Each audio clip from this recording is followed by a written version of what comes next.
Hello, everybody. Welcome back to another live stream. Another late night fix with Short the VIX. We've got AMC in the after hours at 37.85. A little bit of a red day today. We did see a significant green day yesterday, but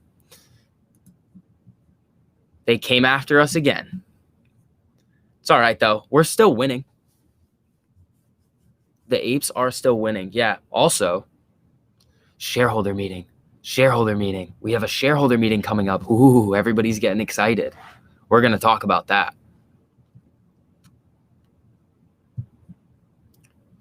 What's good with the shareholder meeting, Mustard? Oh, we're going to talk about it. Let me just shoot this link out to a couple of my friends. And how's everybody feeling today? We doing good after this day? Red day, it's all right. Remember, the only thing that has changed is the price that we're seeing on the screen. That's it. Apes are here. Yes, we are. It's good timing. All righty. What's going on, STV's protein shake? Let's do this. So how's everyone feeling?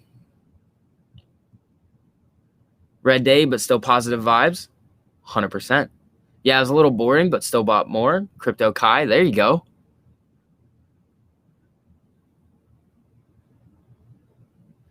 There's a Miami coin. Might have to pick up some of that. Get a controlling ownership in the Miami coin. How much longer for this squeeze realistically? Asked Nathan. We don't really know. That's really the two things that nobody knows is when is it going to happen and how high could it potentially go. Those are two things that nobody knows.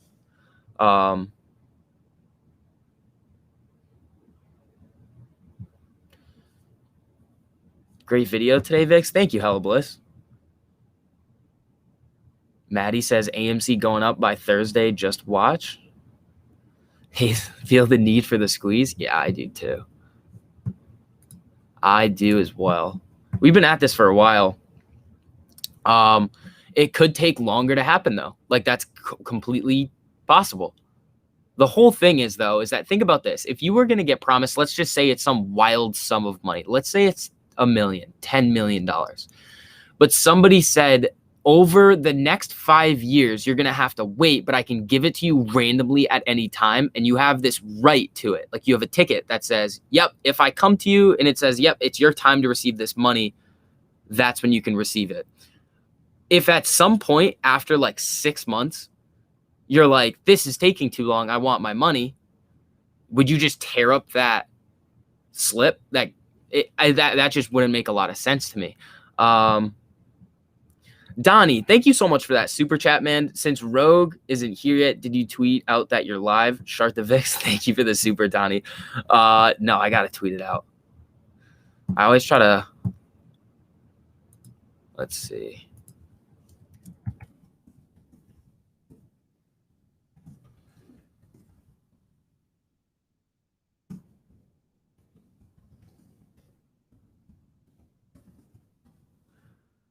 All right. Let's do this thing.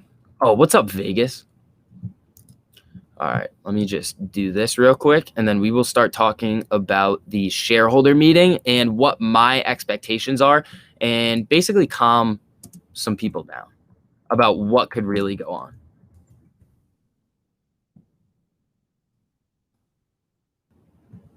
All right. Ooh. Vix, do you have a YouTube nemesis? I don't think so. What you know about the New Jersey fund? Okay. Some people were saying that some new individual at the SEC was on the board of that New Jersey fund. That's not true. He was acting in his role as a lawyer, representing the fund. He wasn't involved with any of the purchases. There's no conflict of interest there. Yeah, AMC 37.85 after hours, GameStop 176 flat.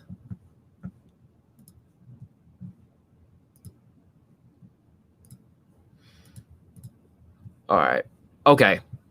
So let's get into this. When does the new DTC regulations go into effect? We don't know. So the one that people are now really focused on is NSCC 010, 803, and then there's some DTCC rulings that are basically the same thing. What I'm going to be looking for is the speed at which those get approved. If those get approved like that, then you know that they're really worried about something happening. But if they kind of take their time, they're like, yeah, whatever, we'll set this up whenever we set it up, then it's going to tell us something different. But if they're quick with it, ooh, something's on the horizon. Thoughts on overall market? I mean, you guys pretty much know where I stand about where the market is headed if you've been watching any of my videos. When is supply and demand going to come into play? If the government knows there's billions and billions of shares, then why are they still selling shares? Ron, they probably don't know. Like, you'd have to do a full-on investigation in order to figure that out, which most likely the SEC is investigating, but they haven't come to the end of their investigation yet. So we're not going to know, if that makes sense. Exactly. Controlled market crash, not controlled squeeze.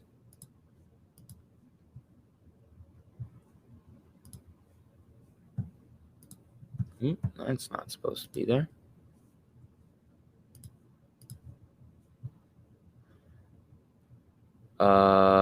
Since we know even if the institutions are bailed out in the long run, have to pay over time, we still have a massive squeeze. No need to worry. Just ride the waves up and down. 100%, Lisa. The VIX was a bit spicy today. I bet it was. We were choppy trading today. Everybody was worried about the new wave, is what I'm going to call it. The new illness. Let's just call it that.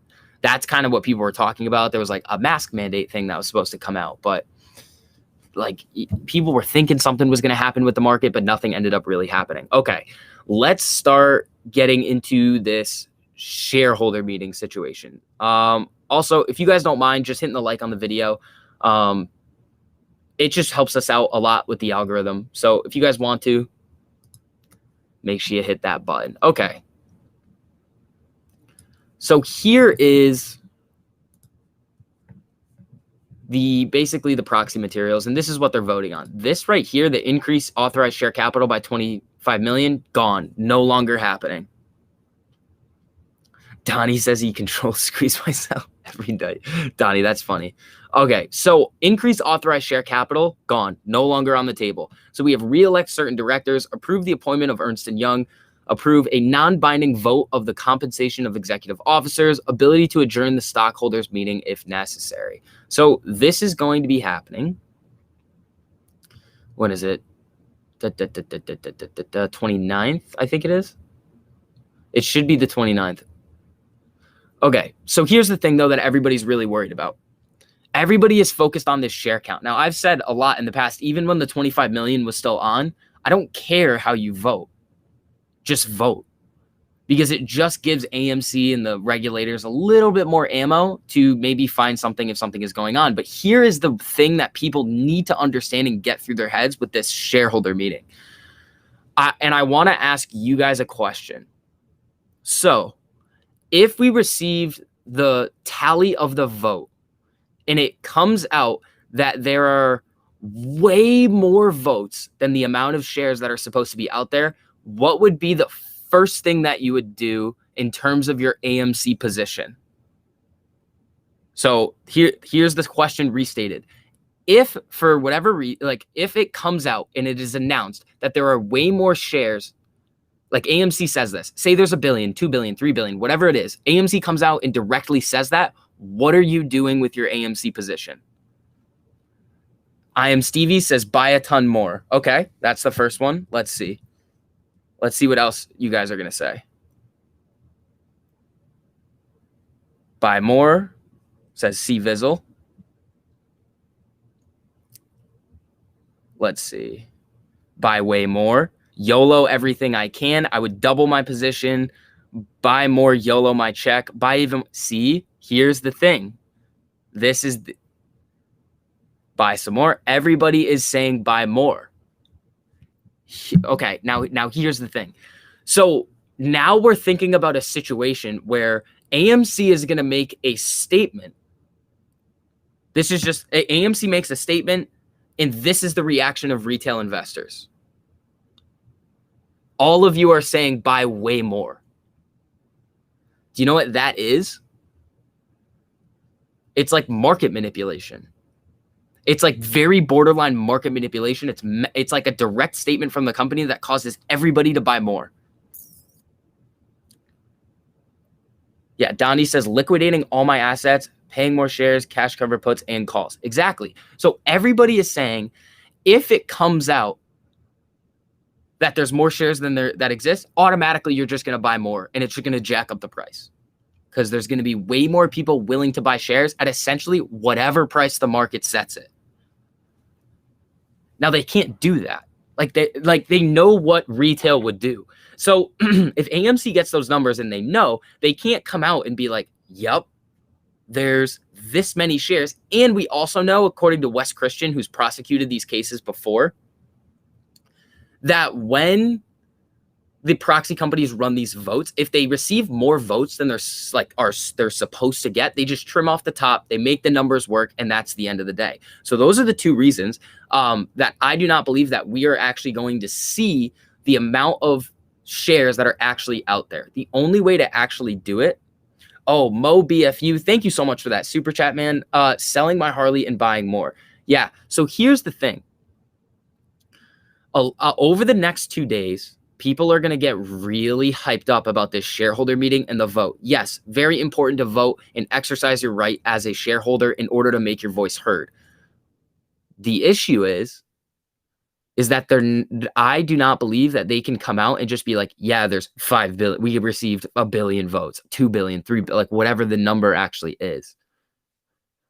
Because of the reaction of retail and investors. You think BlackRock would just be like, oh, whatever. They would see that and be like, oh, we're buying more. Vanguard buying more. Everybody who has a long position in AMC would see that and just buy with everything that they had.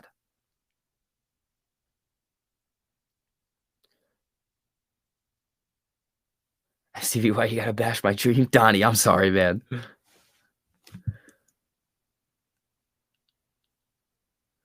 So they can't release facts. I thought manipulation would be occurring if they've fudged info or speculation.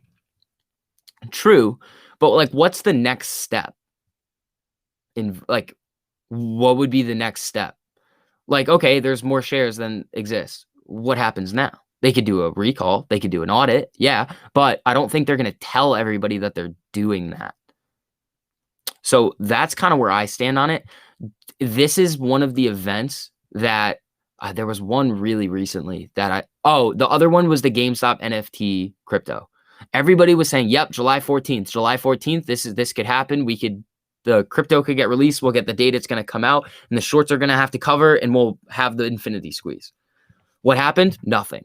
So be very careful about setting your expectations too high. But again, something could always happen. That's really where I'm at on it. There isn't a share count coming up. Yeah, it's just a vote. They would already know by now because they sent out the proxy materials. It would just get released. It's the shareholder meeting where the votes are tallied. AA knows the share count, most likely. STV, so they pay a small fine so the SEC has no real teeth. Yeah, like they're just going to keep paying fines.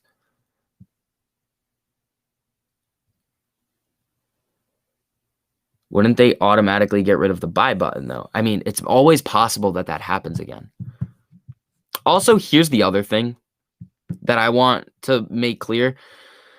If one broker is going to take off the buy button, more of them will. So it's like it's like a binary situation in my head. If it happens at all, not going to be a fun situation. Because if one broker does it because of a clearing corporation, but that clearing corporation works with other brokers, it's still going to affect it. So it doesn't, if they do it, it's going to be bad.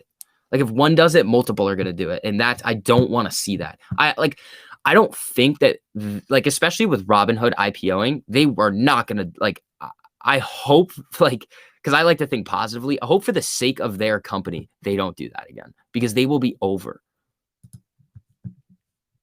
Mo BFU, thank you so much for the super. Staying even keel. It happens. It'll happen when it happens. Exactly.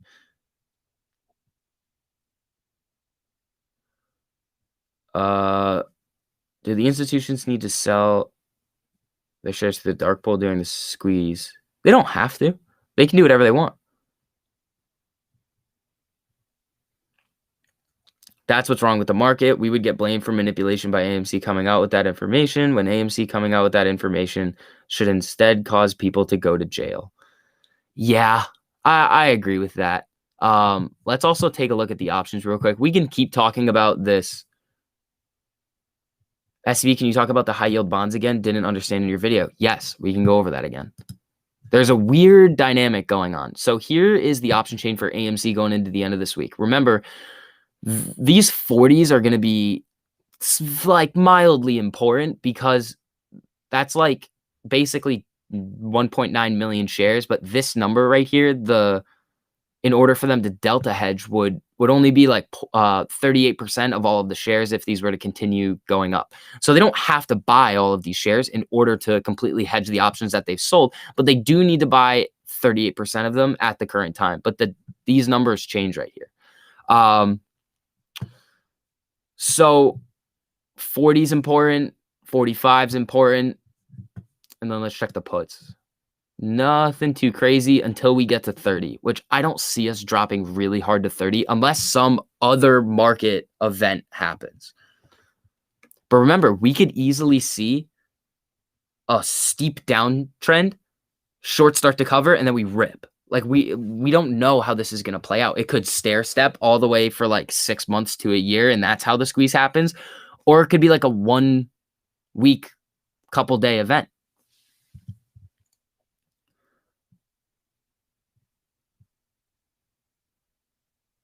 Is it possible to run out of buyable shares? I mean, theoretically, if nobody is willing to sell, then yes, you would not be able to execute a buy order. But typically, there are always somebody on the other end of the transaction that is willing to sell you shares at the current market price. So it's like really unlikely. And then what's going on with those high yield bonds is this is how I'm reading it. It doesn't make a lot of logical sense for people to be piling into those right now. Here are the couple of reasons why. So when you think of bonds, just in general fixed income, risk and yields are very important. So when you think of like high yields, the interest rate, the rate on the bonds is high, you have to think high risk. And here's why. If you are going to invest in something that you're going to be taking more risk for, you want to be compensated for that risk. So the interest rate will be higher. So typically when you see like the highest bond rating, I think it's senior secured, I'm pretty sure is the highest one. And then it goes down to like unsecured, junior, subordinated, all of those. There's like a big long list. It can also be like a letter rating. So CCC, what we talked about in the video, was like the lowest rating, and it's like one step above default. So the rates on those should be higher is what that economist was suggesting. So if it's lower, it means that more people are piling into the bonds, pushing the prices of them up and the yields down. But if everybody is expecting a major market downturn, well, bonds will be affected. You're going to see waves of defaults on the like lower credit rating bonds. So why would you get less yield for something that you probably know is going to default and you'll lose all your money? It's a very weird dynamic going on right now. But we've also seen the same thing with the 10-year treasury. Were we downgraded? We won't know yet.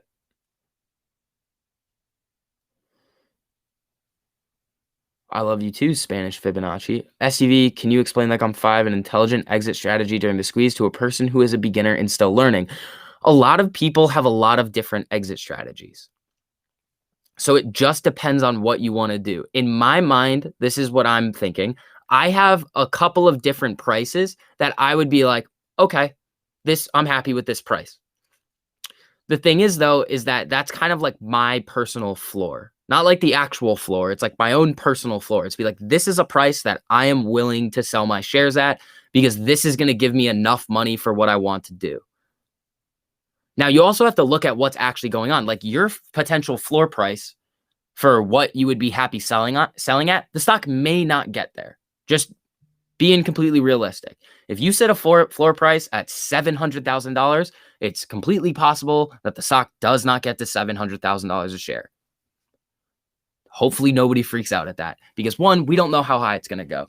So what I'm doing is I'm looking at like the overall market conditions. Yeah, I'm going to look at Ortex, but I'm not going to base my selling off of what Ortex tells me.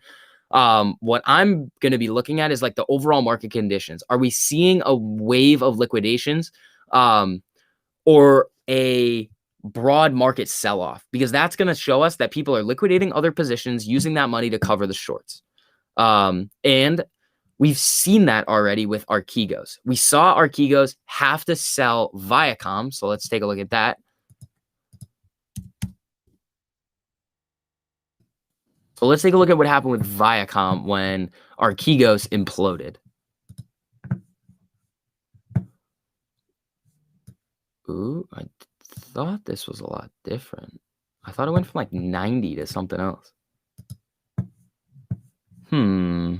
Oh, this is wrong. That's why. This is the one right here. So it went from about 100 all the way down to 40. That's a 60% drop. So I don't think we're going to see these types of drops in a lot of stocks, but we are going to see significant drops when we start to see the liquidating. The issue is that it depends on if those new proposed rule changes go into effect first. So if we saw this situation kick off this week, next week, or over the next month, when the new NSCC rules with the SFTs and basically they're having like a reverse repo for like they're pledging those securities, getting cash in return in order to cover their positions, and then they figure out what to do with those positions after. If that is in effect, it's going to change some things because we may not see these sharp, aggressive moves down because what that is doing is it's trying to control the market sell-off. Bloop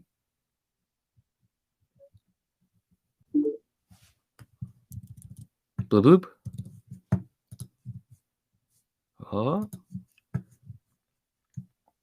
Let's see.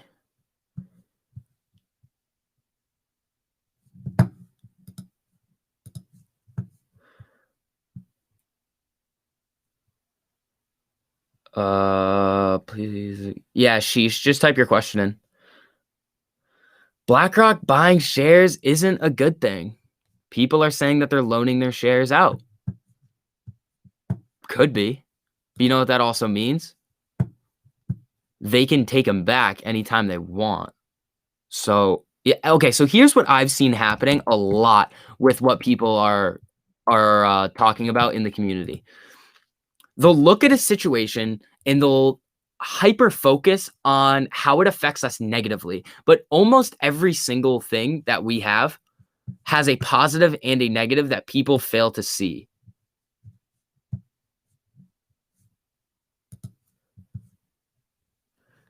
So just take the options thing, for example. People are saying, don't buy options, hurts the squeeze. It's giving everybody liquidity.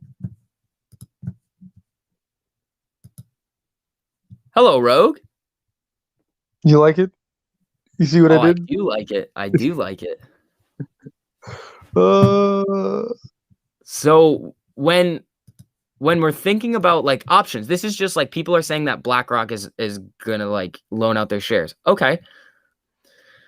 One, they're not going to loan out all of their like I highly doubt they would loan out all of their shares. But think about what people have been saying about options. It's like people are saying, making the claim that options hurt the squeeze. It's giving liquidity to the people selling them. Yeah, that's true. But at the same time, we wouldn't have had June without options. So options provide and help for more aggressive moves. Same thing with this BlackRock thing. If they're loaning out their shares and they've already loaned them out, you know what they can do?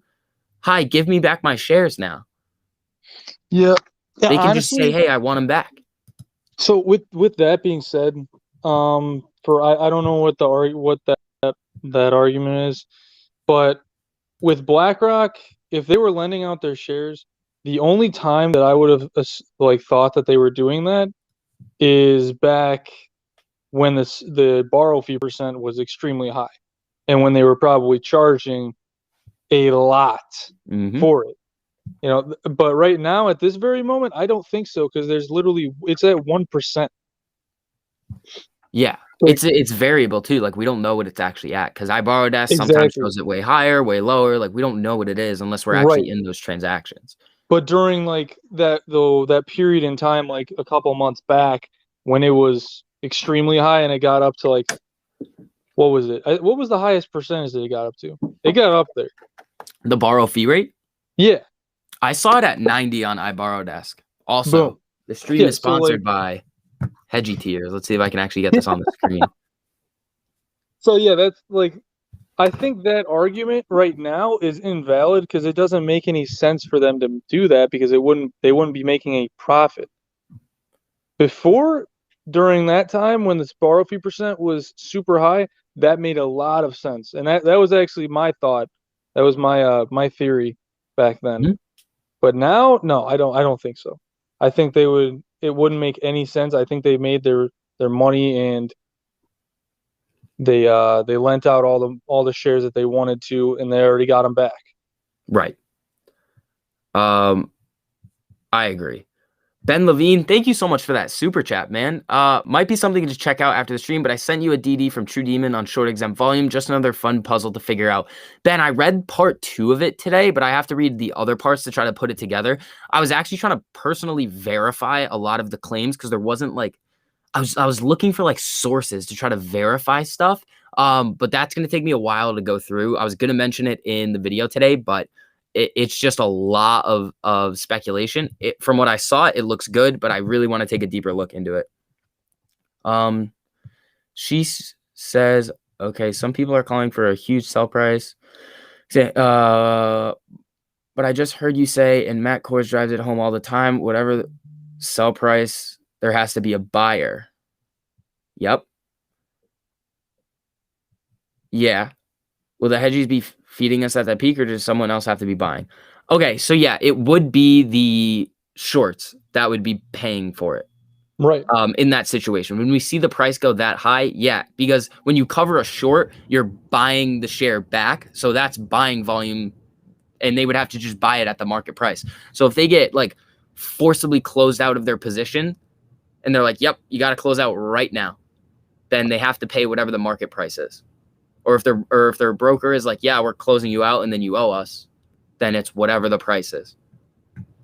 But then also you have to take into consideration there has to be a seller.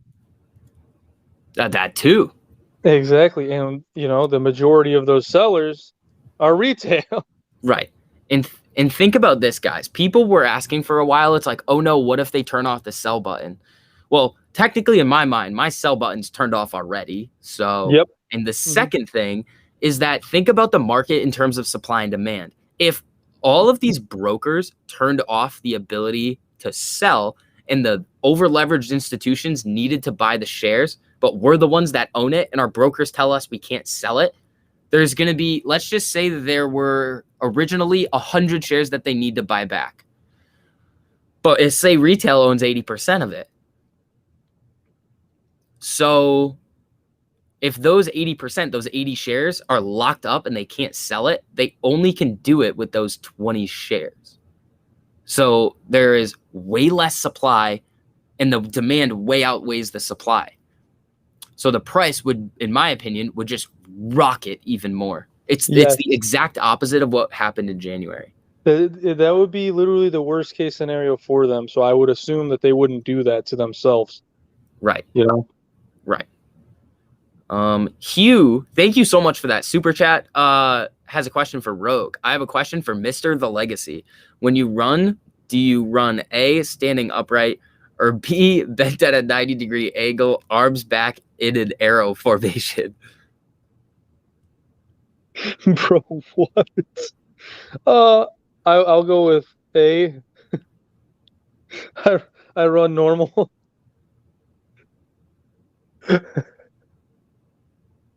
Yeah. Oh, what's up, Trace Subway Chromes? Thanks for popping in, man. Tinfoil on. Can they have multiple brokers like we do so they could short from another broker causing continuous? It wouldn't really matter because it's still on their books, Jeremy. Also, if you guys don't mind just hitting the like button, just helps us out. So thank you guys who have already done it. Nothing to do so. It cost you absolutely nothing to do it. Just like holding AMC and, and whatever else. Brokers need to understand the new movement, get on board, and ride the rocket. Yeah. So hopefully that answered a lot of your questions on the shareholder meeting coming up. Don't hype it up. Just don't hype it up. Don't hype what up? The shareholder meeting. Oh, yeah, dude. Honestly, just think of it as a meeting. That's literally what it is. What we got in June, we got the shareholder count, and we got the share count as well. So I don't know what's going to come from it, but I'm not really worried about it. I'm glad that they actually documented it for us in June that we own more than 80% of the float. Right. It just confirmed to me that there's synthetics out there with just those conservative numbers. I don't have a shirt on. That's why I'm not putting my face cam on. I don't feel like putting one on. Oh, what's up, Long? We don't know where the price is going, but in terms of probability, how likely do you think we are to be able to sell for, let's say, 4 to 5 digit prices? How probable? Well, being able to sell is a lot different than the price getting up there. The price can go as high as it wants. And there are stocks that trade for a lot higher than 4 digits. So STV, how do you keep drinking those hedgy tears when it gets really salty? Wouldn't that dehydrate you? There's just enough salt in it for it to be like electrolytes, and it's hydrating.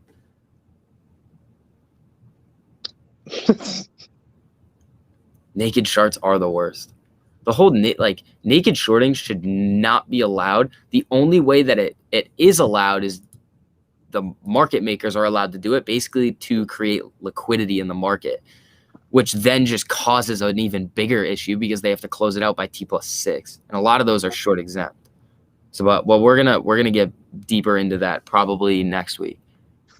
Yeah, no, I'm not gonna show my screen, guys. Why do get him demonetized? This is a good question. Why do the hedgies buy the stock in the dark pool where the stock is 5K when they can buy it at $40 on the New York Stock Exchange? Eric, the stock is not trading for $5,000 a share on the dark pool.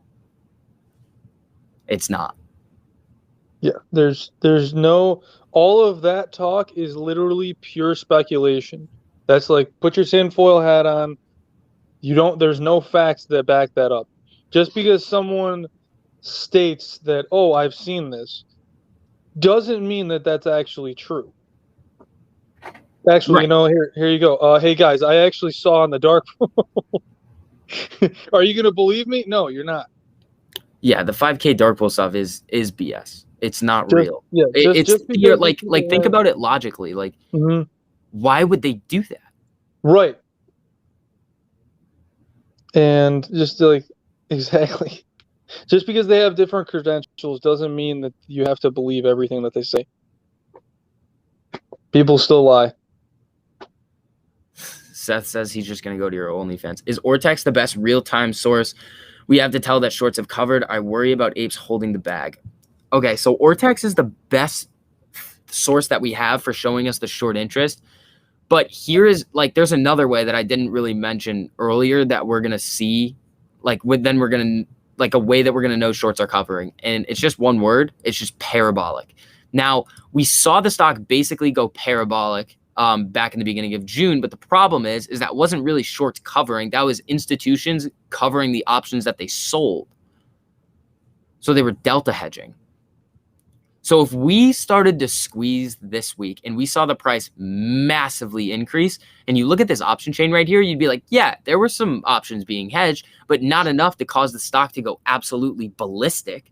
So if the option chain looks something like this, where there's nothing really like crazy happening, and then we start going parabolic, that could be a sign that shorts are starting to cover. Like, there are a couple of different signs. Ben, right. I did say that word. I just kind of like, it's just going to confuse people if I don't say it. Bro, you can say that word. It's two words put together. Ooh, do we have That's a the ones that you can't say. shill? Ooh, Do we? we have a little bit of a shill. Let's see if he says anything stupid. We're gonna go shill hunting. Come on, say Oh, something. Donnie's in here again. Rogue, we know your daughter dressed you up in a tutu and put makeup on your face. That makes you look like a unicorn. It's okay, broski. My daughter does stuff like that all the time. Hey, can I hold on, will you get demonetized? Probably if you say something wild. No. Like Yeah, most likely. Okay, well then I'm not gonna do it. You're gonna get me banned. Okay, here you go. Ready and split. 5K go, dark split pool is for second. like 1,500 share blocks. Yeah, that could be what you're looking at. It could just be like the total order. Like, it's not trading at 5,000 in the dark pool. Just everybody get that through their heads. It's not. If it is, whoever is saying that, needs to come with like concrete evidence. You need to look into the dark pool and show a transaction that's actually taken place at that price. Like right here, we can see, like, if you show me something like this, where it's just like the book, like the level 2, and it just says, like, we've seen wild orders in here before where it's like 10,000 a share is the ask. Well, it doesn't mean they're getting filled. Like, nobody's buying at that price yet.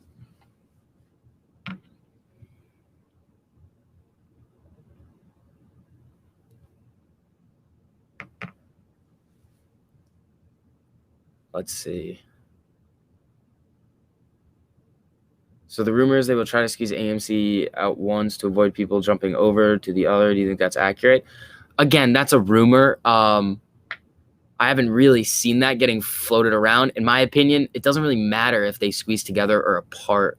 But yeah, if like AMC squeeze first or GameStop like squeeze first, and then everybody took their gains and just went to the other one, then there would be more shares for them to cover. So I do see that line of logic. So you could be onto something, but that's just kind of speculation of like how the squeeze is actually going to play out.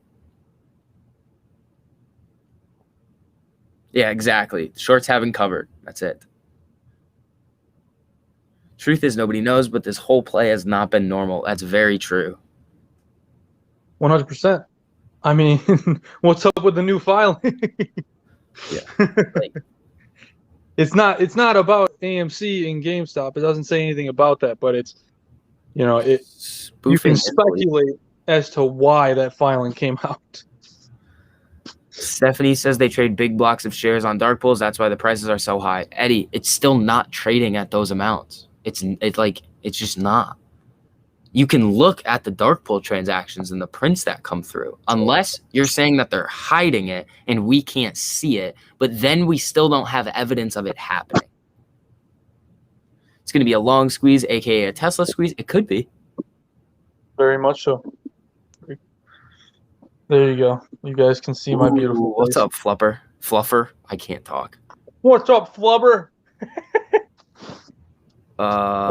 Yeah, dude, if there are a ton of extra shares, reverse mortgaging the house. Yeah. Yeah, Gary, you might be coming in early, late, but yeah.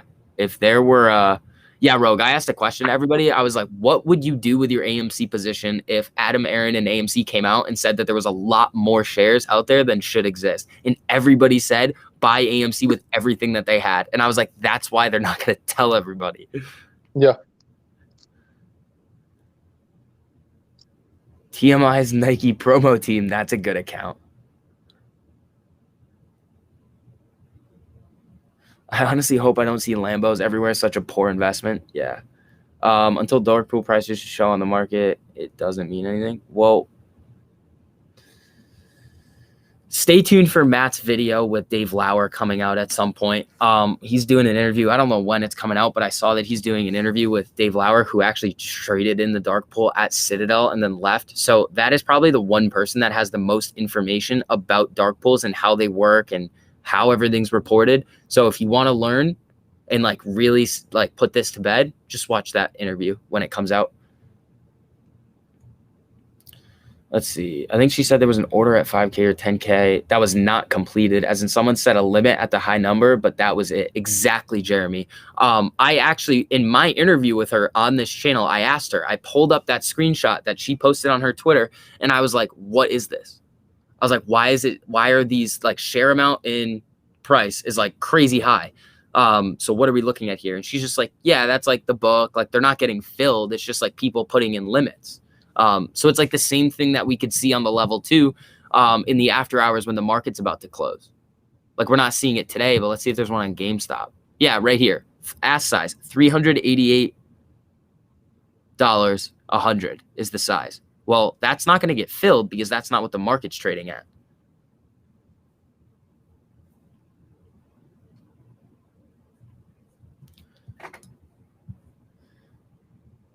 Dark pool price is the same as the market we see. Yep. How much money did you make in the trap? I've seen that question a couple of times. I don't know what you're talking about. Matt said he would post the video on Saturday. Okay, so Saturday it is. That's going to be a good video. I'm definitely going to watch it. I was going to try to get him on the channel as well, too, to try to explain it to you guys. So let's see if we can make that happen maybe sometime next week. Rogue is flickering over here.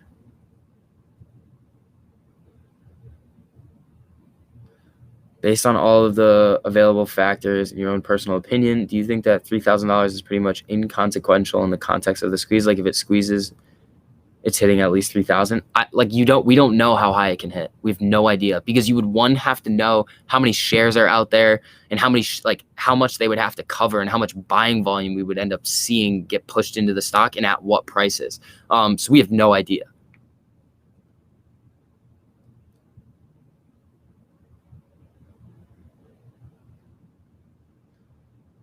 Is Citadel Connect separate from Dark Pool? Yes, Citadel Connect is classified as a non-ATS, so it's just like an over-the-counter market, if that makes sense. It's like a dark pool that's not a dark pool. So that was something that I've tried to clear up in a couple of my videos, that it's not actually a dark pool. It's not, when you look at the list of the dark pools, it's not listed.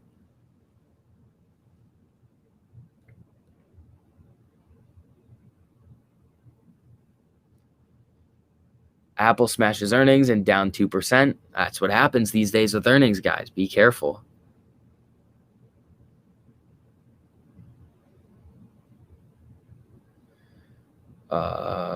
Everyone be good.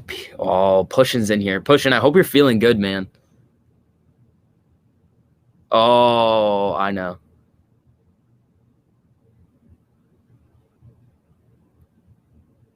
Oh, yeah, that's right. It's not an ATS. So it's classified as a non-ATS, and all dark pools are alternative trading systems, which is ATS. You can look at the old article from 2015 from Reuters, I'm pretty sure, where it mentions it. Like it used to be called like Apogee, which was a dark pool, and then it got transferred into Citadel. It like changed into Citadel Connect, and it's a non-ATS, but it does report to FINRA, or it looks like it reports to FINRA, if that makes sense.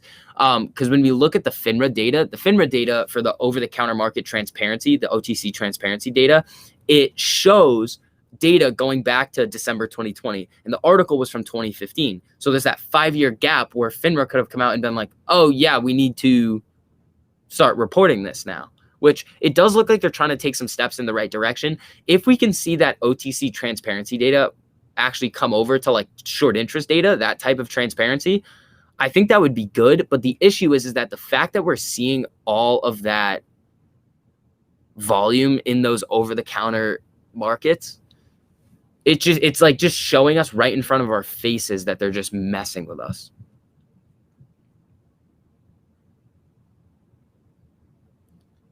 Ooh, Alien Ape, thank you so much for the super chat, man. Short DM me on Twitter. I got something going for the apes, and it's verifiable. Ooh, what's up, Rogue?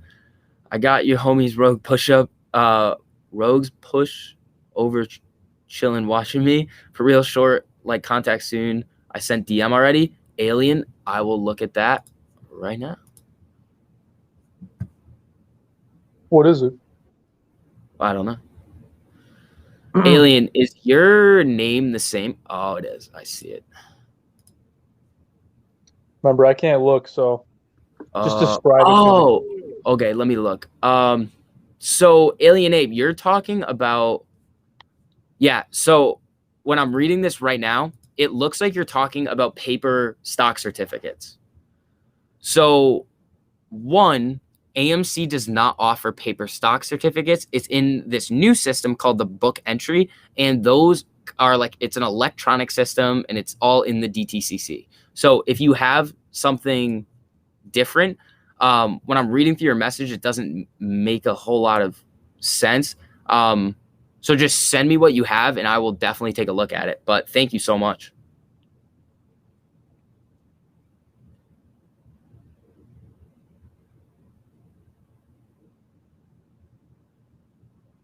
Dark pool prices of share are the same as the New York Stock Exchange. The reason the price is higher is because they use block trade. They trade big lots of shares. Just to clear up what I said. Eddie, gotcha. Oh, thank you, Tyler. All right.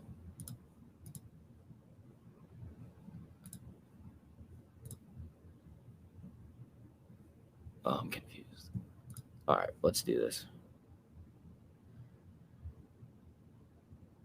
Hang Seng. Yeah, what? Let's take a look at some futures. What are futures looking like? Also, what? All right, allow. What are you doing here? This one. All right. Yeah, I know I am using an ad blocker. Leave me alone.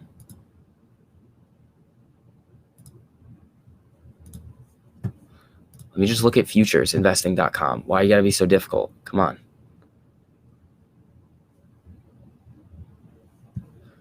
Futures, here we go. Up a little bit. Let's see. Hang Seng. Ooh. Not good over in the Asian markets right now.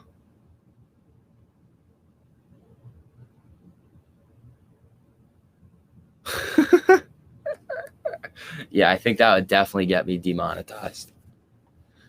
Or not even that. I don't really care. Banned. That's what I meant. Absolutely banned.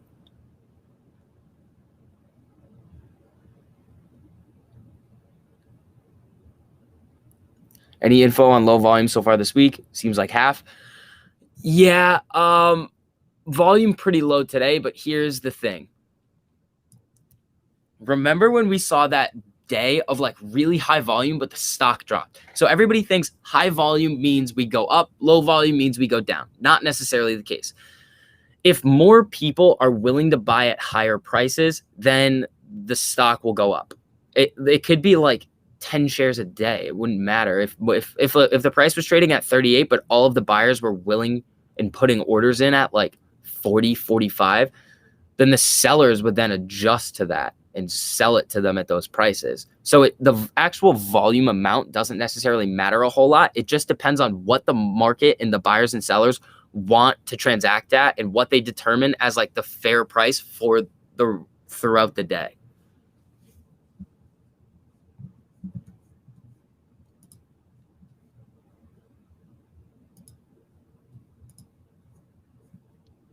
Check it out what I'm drinking. Oh, dude, it's like late. What are you doing? Bro, I need it. This is all I have to drink. That's insane. Oh my God. It's either this or water. You should just drink water. You're going to be up all night. No. I sleep. I crash after I drink this. But I will say I'm probably going to be drinking some Monsters this week. Me too. I'm going to be drinking a lot of energy drinks. Yeah, I'm getting that. Mm-hmm. Donnie, thank you for that monster super chat, man. Jeez, you do not have to do that. Thank you so much, man. Did he tell me to do push-ups? No, he's not this time. Important question. He's asking a real question, I think. If I can't find the info for my broker about voting, aka I deleted the emails and can't find them, can I call AMC directly and vote for both brokerages that I had at the time? Also, if you have that number, can you post it in the description? Kisses. What phone number? There is a phone number. There is a phone number. Okay, so we can look right now for you, Donnie, but I'm pretty sure you could just call your broker and be like, hey, I deleted the email. I need it. But it depends on what broker you have and if they take phone calls. You can do that, or you can go back to where they had the proxy from AMC, like on Fintel, on SEC or whatever, and you find that specific filing. Yeah, it'll tell you there's a phone number that you can actually call. Because I called that number. And I got my email from my broker, but you can contact them and vote through that way. SEC filing. I'm trying to find the act. That's not right. Yeah, so I think this applies to a lot of people that have not voted, or if you have not received your voting materials. So let's do this. Mr. Levitz, yes, you are correct. Well, there you go. Someone just sent the email or the phone number in the chat. Where is it? Per the email, it's that number right there. Rabbi FPV put it up there. Can call the vote. Stand by. Rabbi, you got it? If it's in there, I don't see it. I saw your message that said the call into vote, stand by, but I don't see the other one. Let me see if I can pull it up too. It's because when I called that number, I don't remember what the number was, but when I called, they said they asked for my email and then they were going to send me the materials to vote. All right. Proxy. It was something. I'm not going to butcher it. I forgot exactly who, but it was something Kings, I think. Looking. Yeah. Donnie, did you see that phone number? Yep, that's the number. That is the number. I remember that. Okay, because I don't see it in here, and I want to make sure that everybody that has not voted has that number. There is Rabbi. Can you DM that number to me, and then I'll pin it. Boom. You don't want to say it out loud because I think that's like. Is that allowed or no? So who gets the vote in the meeting? People that own shares. Yep. People, institutions, everybody that owns a share of AMC gets a vote per share. Yep. Yeah. Rabbi, or just send it again. Because I haven't seen. Donnie didn't see it. All right, here, you want to hear it? You want me to just tell you? Don't. Hold on. How about Twitter? Yeah, do that. And Rabbi, send it in the chat again. And then I'll send it to Donnie. Because I can just copy and paste it if he doesn't see it.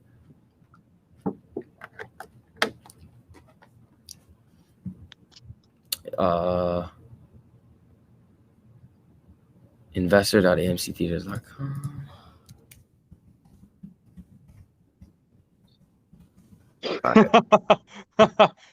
Hey, don't call that number. 8675309.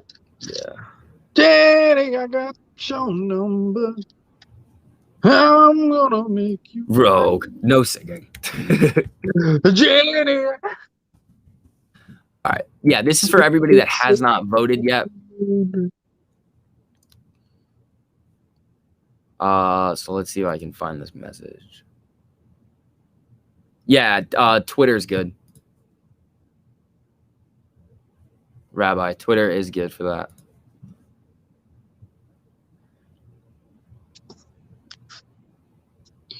Mama told me. Hey, Porcalypse, I got to take a look at that, buddy. Page 7 on the proxy. Yeah, there's so many different proxy materials. Yeah, there's a lot of different proxies. I don't know which one I'm looking for. And that's the way. Somebody send me a link to the proxy and then also send me the phone number so I can verify it and then send it to Donnie and then we're good. Send it to me too, please. Yeah, we're gonna pin it to the chat once, the top of the chat, once we can verify that that's the actual number.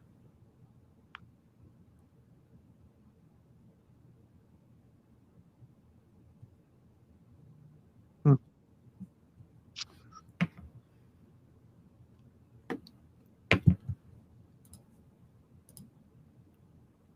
think this is the number, if I'm not mistaken. Gotcha. Send it to your phone. Sent. Okay. Tell me if I'm wrong. That might be wrong.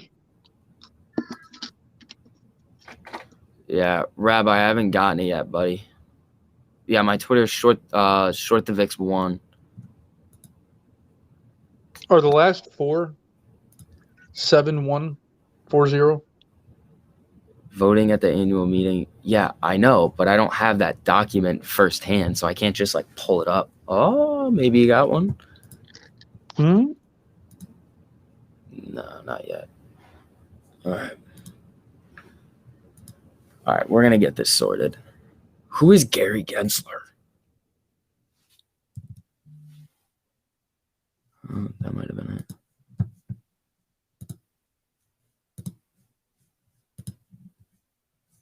Alrighty. Who's Gary Gensler? He's the chairman of the SEC. All right, that's all the time we have.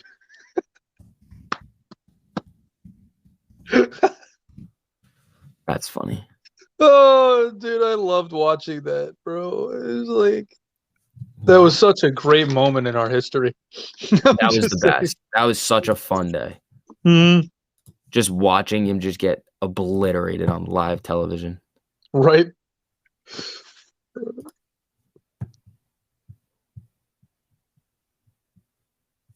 This one's only 6 pages. Yeah, we'll find it though.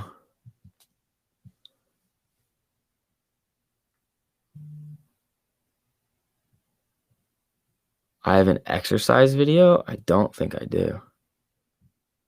When the will sell, would that end the squeeze price? No.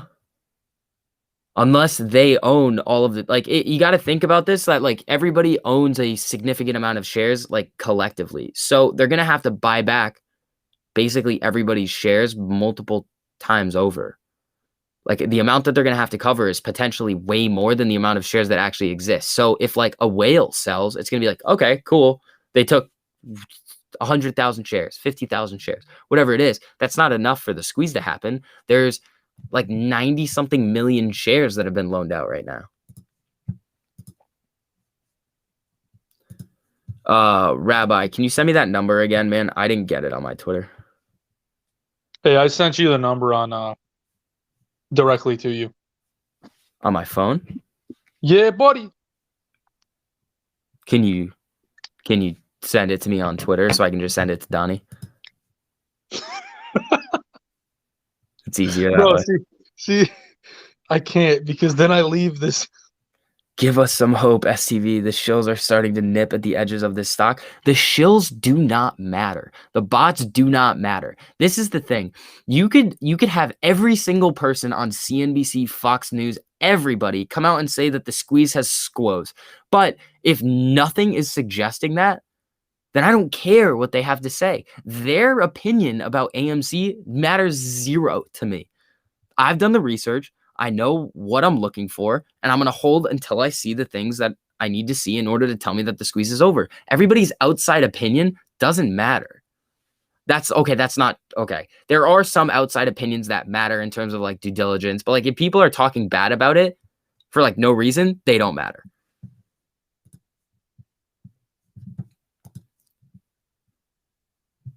Rogue, did you send it to me?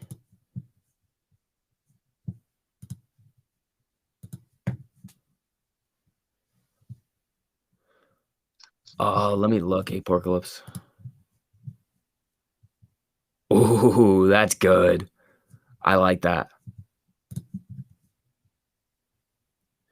How do we know that when the June 2nd run up to 72, the lower price shorts didn't cover then? Oh, they could have. But at the same time, there's still high short interest. And then after we got on the threshold securities list.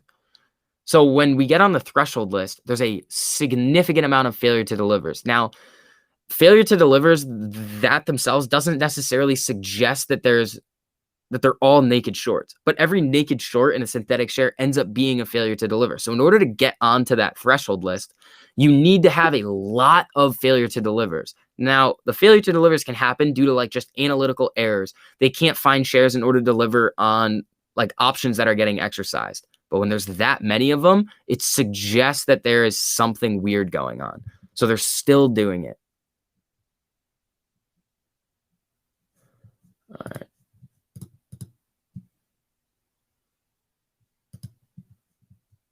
Let me look. Is this the same one? Yeah. All right. Donnie, I got you.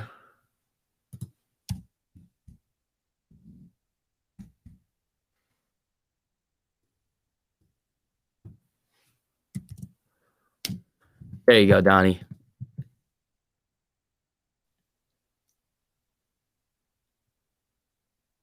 I have 15,000 shares, so I get 15,000 votes. Yeah, Lewis, if you haven't voted yet, you got to check your email, or I think I'll see. I don't want to just put a phone number just in the chat, but we'll see.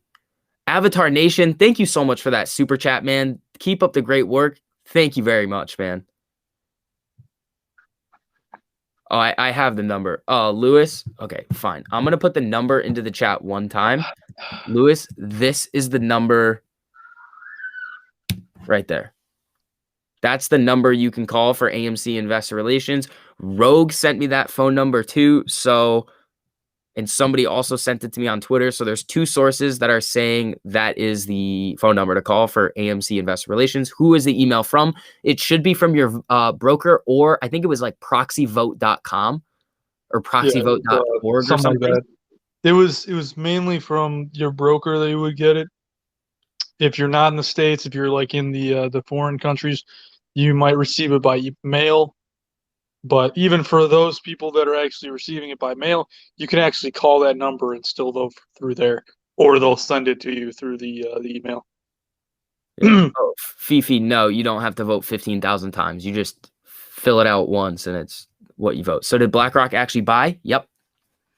Here's the thing, though. When you're looking at 13F filings, there is an effective date to it. So the effective date is the end of the second quarter. So all of those trades happened in the second quarter, but we get them reported now. So the day that they actually made that trade, we had no idea. Or the days that they bought those shares, we as retail investors had no idea that they were buying those shares then. Now we do. We don't know the actual date that they did it.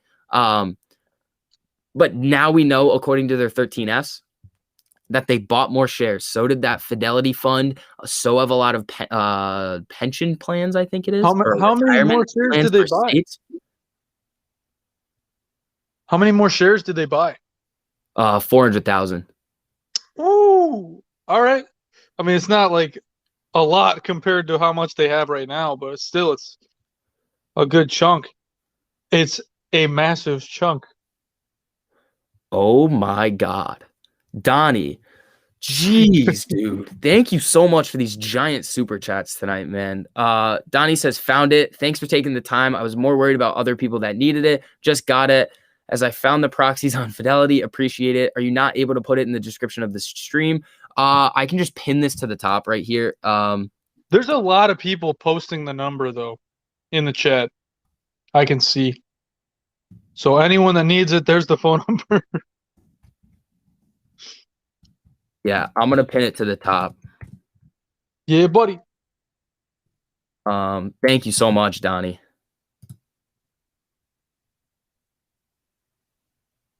Boom. Here we go.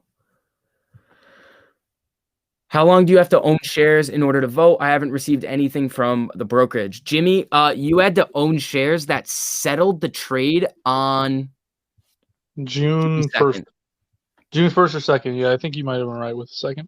Yeah, so you had to. So here's how that week went. It went full week of trading going into the weekend. Monday was closed. The day after was that June 2nd date. So you had to have bought the shares the Thursday before, which was second, first, like May 31st, I think it was, in order to have those shares count for the vote. So any shares that you bought like that 2 settlement days before June 2nd and before, those count and are eligible to vote. But any shares that you purchased after are not eligible for this vote. Boom. Knowledge drop. Boom.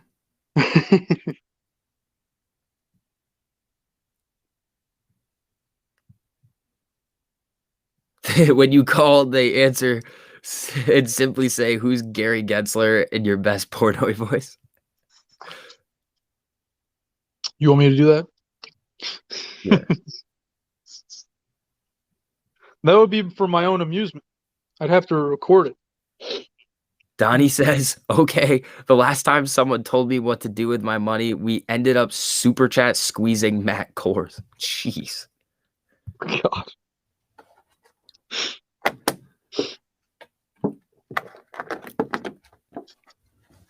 Fifi Donnie's was a there. savage. That must have been nuts.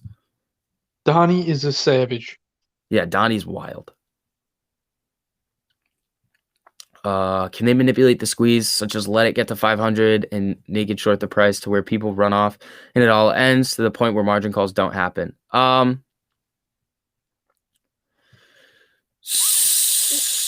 Okay, so here's the thing. They could probably, here's what I foresee as a probability of happening in the future.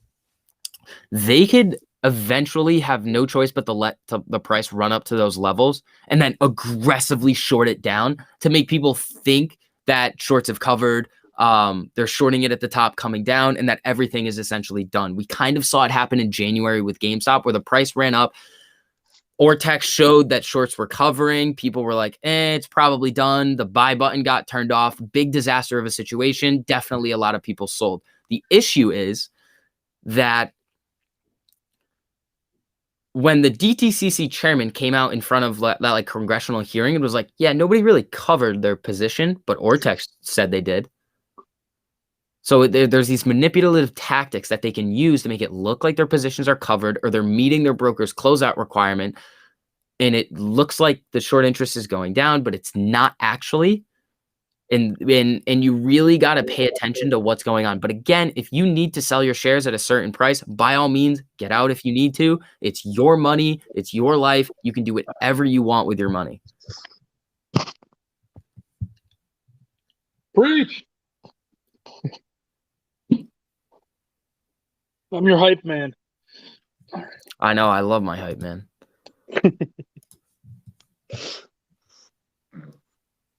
All right. Time to stay up for 4 hours. Yeah, dude. I don't know what you're doing over there.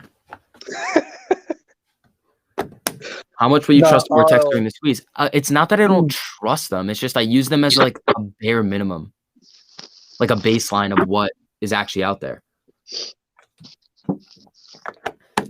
Yeah, April of next year, actually, my my Ortex subscription ends. So I hope it pops off before that.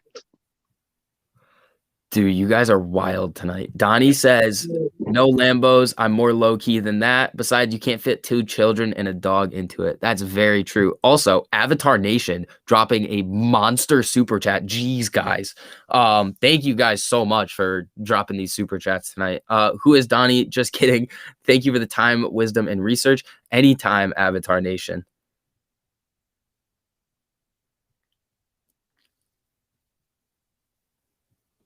Also, if you guys didn't know, for the new people in here, this stream is brought to you by Hedgy Tears. That was so funny. Somebody yesterday in TMI's live, and I had to, I like saw it right away, and I was like, I need to put this on my gallon now, because the gallon's already a joke, but if it now says Hedgy Tears, it makes it even better. Has the market sell-off already started? So the markets, here's what I think is going on? This is kind of speculation though. So, but there is, the thing is that there is evidence to support this. So when we're looking at institutions, Goldman Sachs was really the first institution to start deleveraging. That's a key word. Over leveraging is, or over leverage is like the pinnacle of what's going on here. If something happens in our markets and we know everybody's over leveraged, margin call, liquidity done, our whole entire financial system is going to take a big hit because of, one, they've already printed so much money. So everybody was like, oh, I'll just lever up and take all the loans that I can get from my broker and just buy everything I can because the Fed's just going to keep pumping money in to help boost equity prices. But Goldman Sachs was the first one to come out in their earnings report and be like, yeah, we sold 25% of all of our equity positions. Who do they sell it to? Retail. Because retail is the one where, remember what's happened over this last year. People had a lot of time to hang out and not really do a lot. And they saw the stock market freaking out and they're like, oh, I'll get in. So that's why options volumes have drastically increased. We've seen, like, I hate to say this, but Robinhood usage and like the bare minimum broker usage has like skyrocketed. And that was one of the key points that was brought up in the video today, that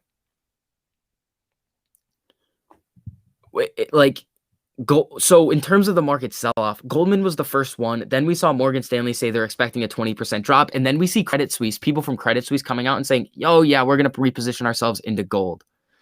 So we're seeing the beginning phases of it, but here's where the speculation comes in.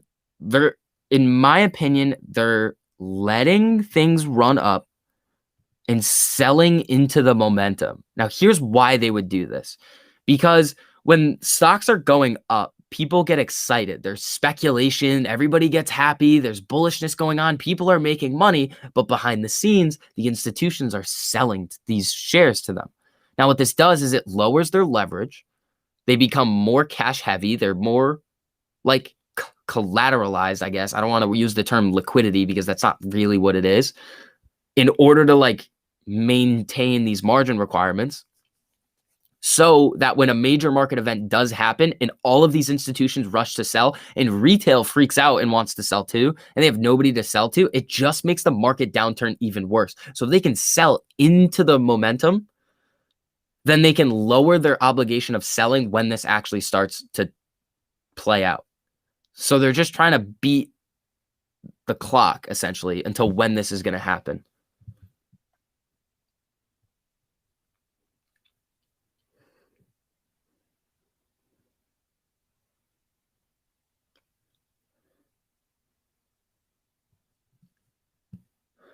What is that AMC vote number for? Less. So essentially what that is it's if people have not voted yet or they can't find their proxy materials, that is the phone number that you can call in order to sort it out. So you have until midnight tomorrow night in order to vote on your shares. To the best of my knowledge, it's midnight tomorrow night is the time limit on when you can actually submit your vote.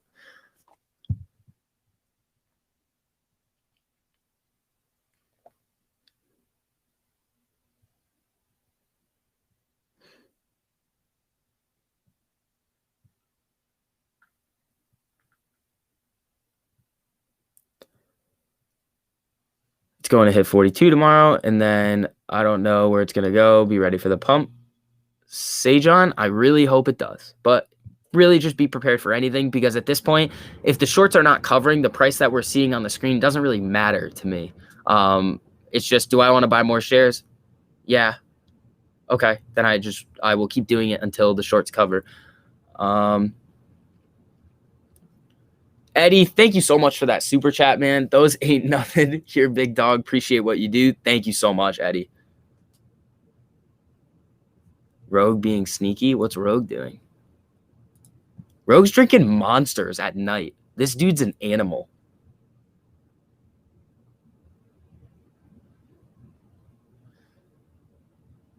What happens if we don't vote? Well, it's kind of talking. It's like, what happens if you don't vote in any election? It's like, well, you just didn't exercise your right to vote. In this case, it is in your best interest to vote on your shares. But again, I don't care how you vote, just vote. What are we voting for? We can pull that back up. Oh, wait, it's right here. So here are the things that we are voting for.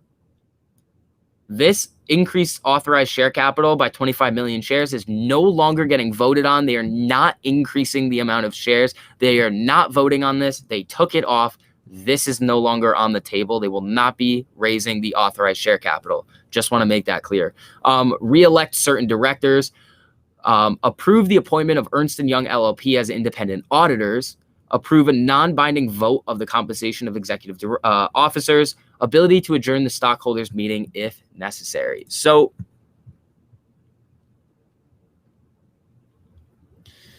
right now it's like people are deeming this vote now to be less important than it was before with the 25 million shares available. It's still really important because you bought shares in a company and you own a right and you have a say in what you want the company to do. So here are the options. You have a voice. You should use your voice. When is the last day to vote? Voting will take place between June 16th and July 28th. So tomorrow night at 11:59 is when the voting will stop.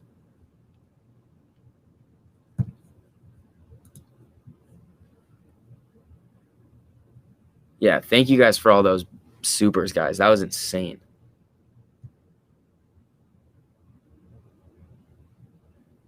Yeah, also, what are you guys going to do post-squeeze? Like, it doesn't have to be, like, something nice for the people you love. It could be, like, something crazy. You can say whatever you want. This is a safe time. Yeah, what are you going to do? What are you going to do with the attendees? What are you going to splurge on? Woo! All right. I'm feeling that that freaking Red Bull. Sean says liposuction. Good luck with that, Sean. Push It says the room is spinning. Oh, buddy. That's tough. Bro, I'm sorry. After I drank that Red Bull, yeah, a little bit.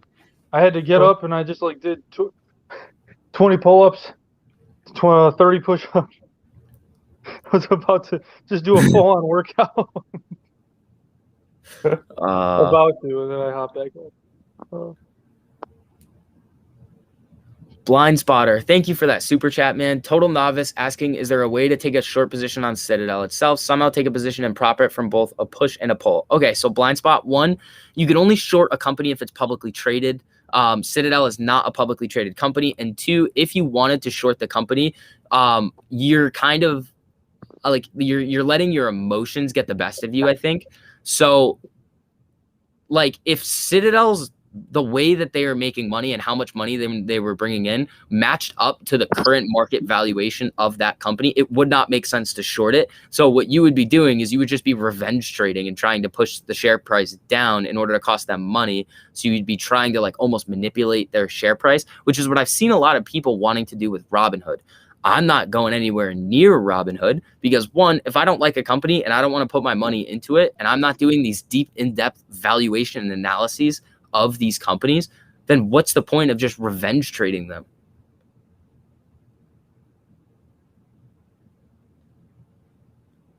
SCV, so what needs to change to start the squeeze? Eric, the shorts have to cover. No, I'm kidding. That's true, but I'll just mess it around. As far as what I'm going to do, I'm thinking about getting a cabin in Alaska so me and my family can vacation and go camping and fishing in the summer. That's awesome.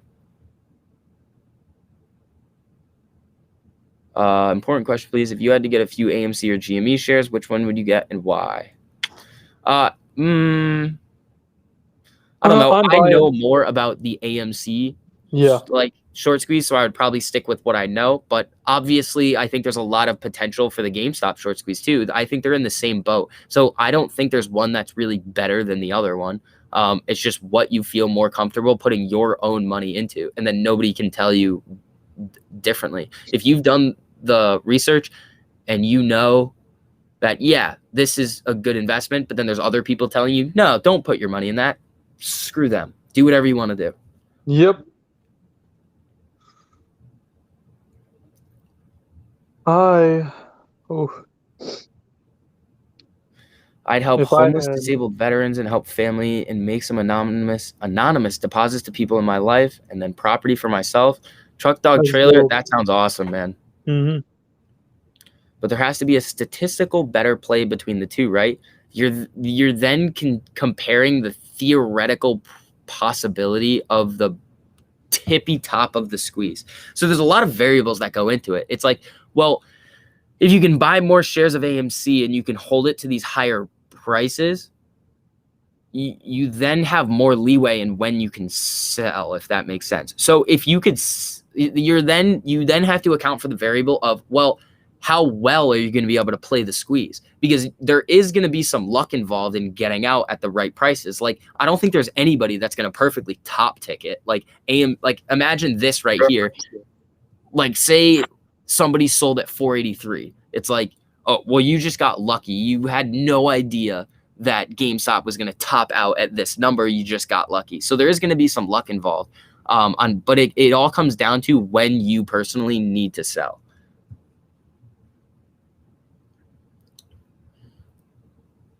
Ron Allen, thank you so much for the super. Vix and Rogue, what's up, gents? Loving life and enjoying AMC. Me too, man.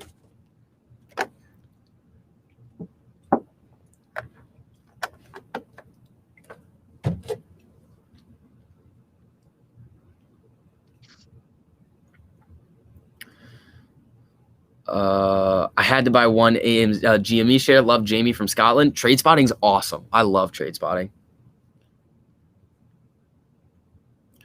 I'm going to use my money to buy jewelry, cars, show off, and tell my friends that I am better than them. Haha, JK, Angel. That was a rough one, man. Greetings from Boston, Mass. I've got 600 shares of AMC at $7.93, not selling a single share. Love what you do. Please keep up the good work. Mo, thank you, man. I'll do my best. Oh, it did close at 38.01. We always see these weird prices. It's either like a flat number or it's like 01. Very strange. Yeah, my wife pointed that out to me. The 38.01. 801. SCV supply and demand means I'm holding for $1 trillion. I can sell on the way down. Tell Rogue. Who is Rogue the Legacy? Who is Rogue the Legacy? I don't know. It doesn't work. Who's Gary Gensler? Yeah, let's hit the like for the better. Man who spits. Oh, thank you, Pushin. Yeah, if you guys don't mind just hitting that like button. Oh, who spits fire? I think that was the yeah. You're spitting fire over here. I am. Yeah. Oh, that's fun. The knowledge I'm trying, man. I'm doing my best. Keep dropping the knowledge. I'm gonna go ahead and keep eating it on your stream. Miss Harris, good evening, Short the VIX. If the market crashes, which it will, your opinion, does that mean the entire market? Okay, so one, yes. Two, that always brings up if people are worried about what's going to happen with AMC. But what I like to compare it to, I know that Volkswagen and AMC are not the same thing, so don't come at me for that one. But Volkswagen had its squeeze. Hold on, let me pull up the S&P chart. It went from like 200 to 1,000. I'll show you where it is. Where is 2008? Right here.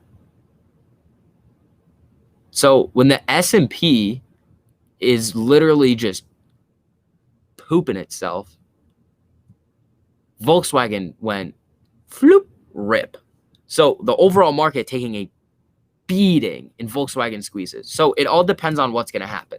I'm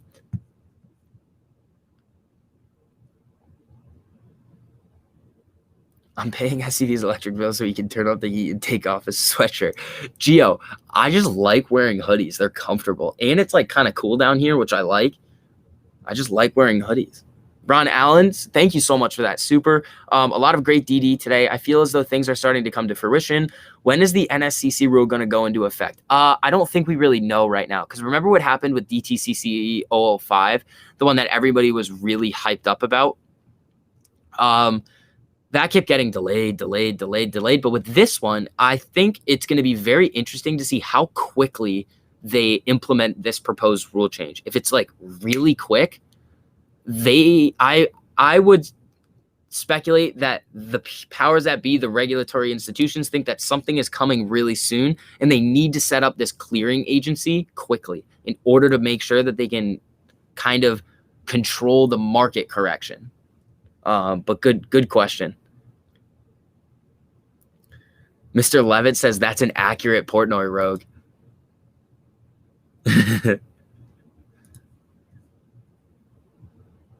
Oh, Auto Spa, what's up? Thank you so much for the super. I need to see Moas with a bunch of peaches. Thank you, Auto Spa.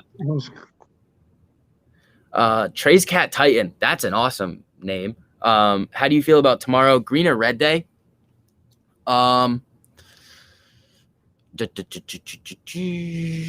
Like it's who knows at this point. Like I know some people are like really into the technicals. They're gonna say, yep, we're at this support, here's the resistance. At this point, I really don't think that me saying if it's gonna be a red or a green day tomorrow is helpful to anybody. Avatar. Or no, well, that wasn't Avatar, that was Trey's Cat Titan. Avatar says they often say it is not wise to exercise options, but if you are in the money, wouldn't it be wise to exercise and get the 100 shares? Avatar, great question. Let's do a little bit of options stuff right now. I could talk about options all day long. So if you guys have any options questions, just drop them and I'll answer every question that I can.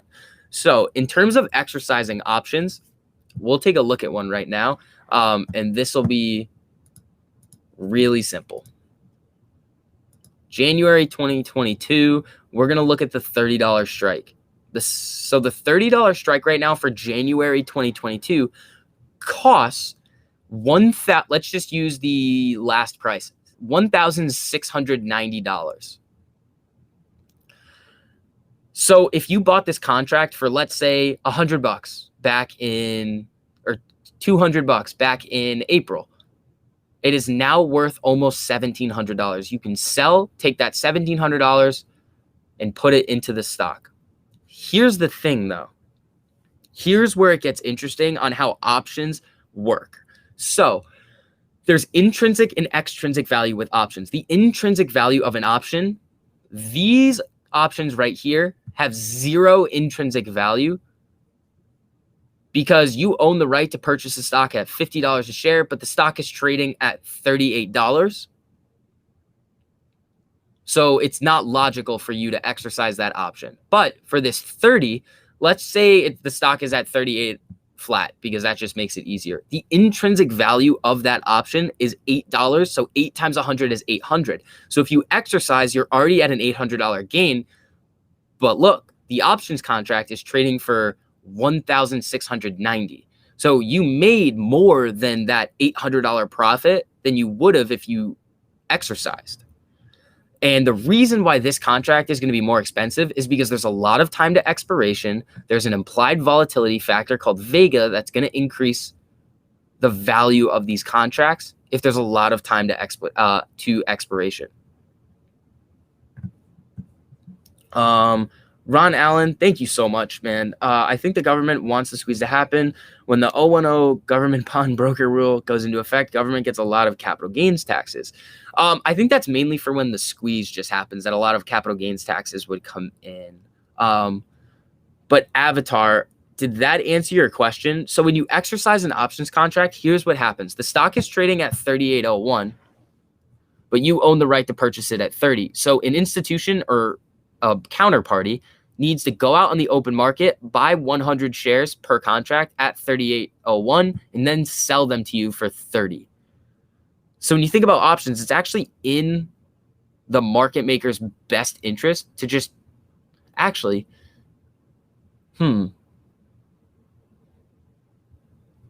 yeah, it's probably in their best interest just to close you out of your contract. So when they actually have to go out and buy, that creates more buying volume. So that's when exercising options contracts actually does affect the stock, but just buying and selling options doesn't affect anything.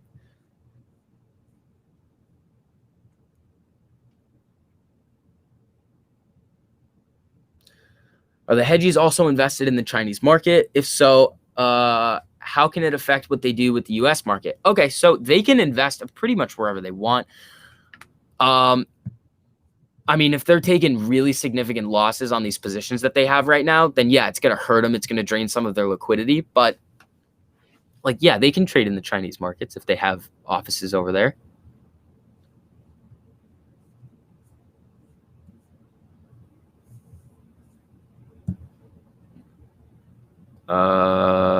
M Creek says Rogue knows I send good data, but when I get ignored and he doesn't see my comments, it doesn't help.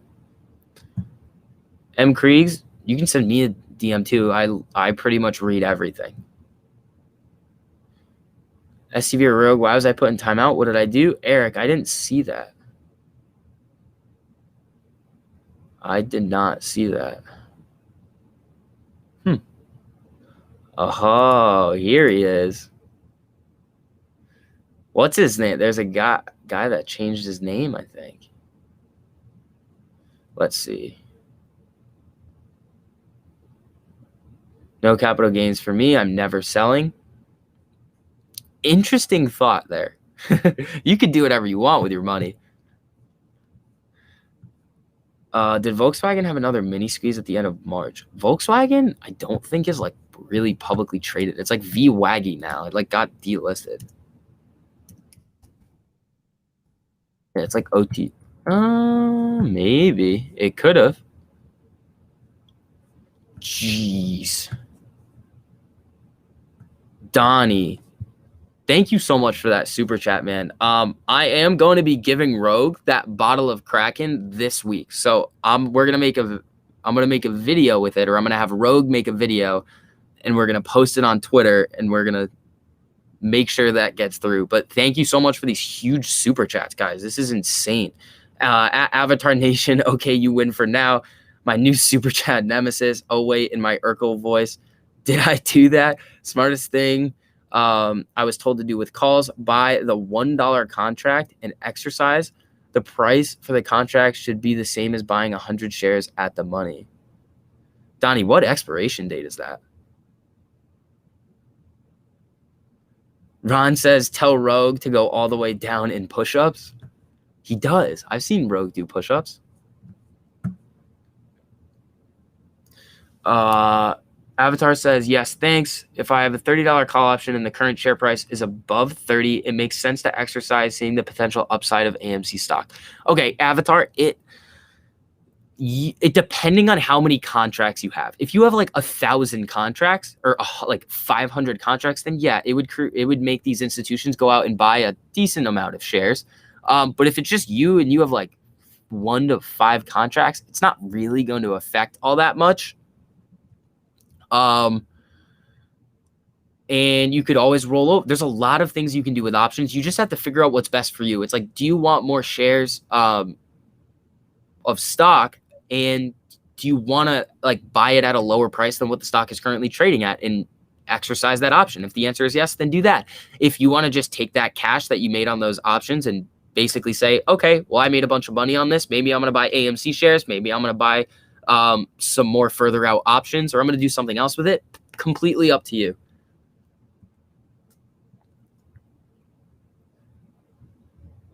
Oh, Ron Allen says he wants Rogue to do pull-ups. You're going to break your wall. I just did. My wall. No. Did you see it? Here. I'll show you it again. I didn't see it. I can't really see where I'm at on the chat. Can you see this? Oh, you got a pull-up bar this time. Yeah. This is up in my bathroom. Right there.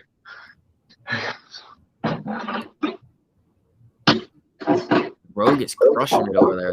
See, Rogue's gonna be jacked soon.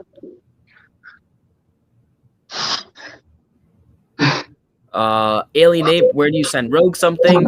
Send it to him on Twitter at Rogue the Legacy. SCB, my boy Claybro earlier said that in order for us to get to the squeeze, things need to change. One, what do you think he meant? I don't know. I have no idea what he meant. I'd have to watch the video or the live stream to see what he's talking about. Yeah, pushing. I saw it. Yeah, if you guys have any questions for me in particularly, and Short the VIX, just message us on Twitter. List. Twitter, we will definitely respond. I get a lot of DMs. I'm sure Short the VIX does too. So Ooh, don't take it personally if we don't get to it. threshold data is not out yet.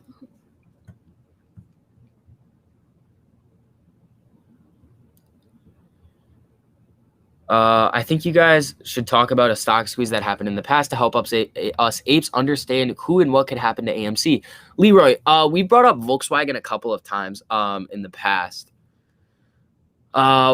So basically what happened with Volkswagen is that Porsche owned, like, I don't know the exact numbers. They owned like 40% in shares, an additional like 30% in like options, and then then the government owned like another 20%. So that short squeeze happened. Volkswagen like ripped before, got up to 200, went to 400, came back down to 200, and then ripped to over 1,000. So we're going to see a lot of volatility in AMC and GameStop once we see this squeeze play out. Ron Allen, Jen's proper pull-ups, Marine Corps pull-ups. Thank you, Ron. Donnie, jeez, dude. Donnie, you don't have to do this, man. Donnie, you're going absolutely insane right now. You don't need to do this. But thank you so much. Thank you, man. Donnie says, or sell cash secured puts at a strike price you can cover. That way you get paid to sell them. That could be forced to buy them. Let me see. If they fall below the strike price, not financial advice. Can you explain that any better? STV, the weeklies, I believe, not financial advice. Yes, Donnie, we can do some cash secured puts right now. Jack the Ripper says, don't leave me out from this super chat squeeze. Thanks, Vix and Rogue, for spending the evenings with us special people and providing a fun time. Anytime, guys. I love hanging out with you guys. These streams at night are basically just for you guys to get your questions answered, so that everybody like can best prepare for what's going to happen, because a lot of this stuff is super complicated. Donnie says, I'm done. God, Donnie, that's insane, dude. Thank you so much for all of those. Refresh threshold. Yeah, I'm seeing data from the 26th, but when you click on the 20, oh, there it is. AMC is not on the threshold securities list. But yeah, let's go through cash secured puts real quick.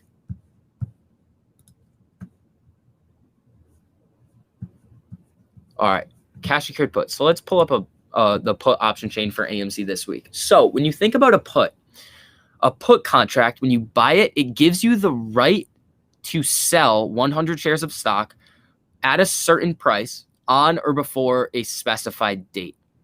When you sell it, it's the exact opposite. You are obligated to buy. So what happens is, let's say we're looking at, let's do the next week, so this makes a little bit more sense because we're coming to the end. Let's say you are fully willing to buy 100 shares of AMC at $30 a share. Now, what you would do is you would click this strike, you would click sell, and you would have to put up $3,000 of collateral, because in order for you to purchase AMC, 100 shares of AMC at 30, you would need $3,000. You would need $3,000. Then you would collect this $100 premium. Now, you can do whatever you want with that premium. You can keep it. You can buy more shares. You can buy options. It's yours to keep. Doesn't matter. You've collected the premium. That's it. Here's the thing, though. If AMC then falls below 30 by the time expiration comes around, you're going to be buying AMC at a higher price than what it's currently trading at, but you also collected the premium. Now, if it's past the break even, which is going to be the $30 minus the premium that you collected. So let's say it's 107. That's going to be $28.93. So if it goes past $28.93, then you have lost money on this position. So that's what a cash secured put is. It's like creating your own dividend, but just on cash, essentially. Covered calls work very similar, but the problem with selling covered calls is that if the stock runs through, you get exercised, you no longer have your shares. It's a taxable event, and that's you're capping your gain. That's the issue with covered calls. You can do what you want, though. Not financial advice. Do whatever you want with your money.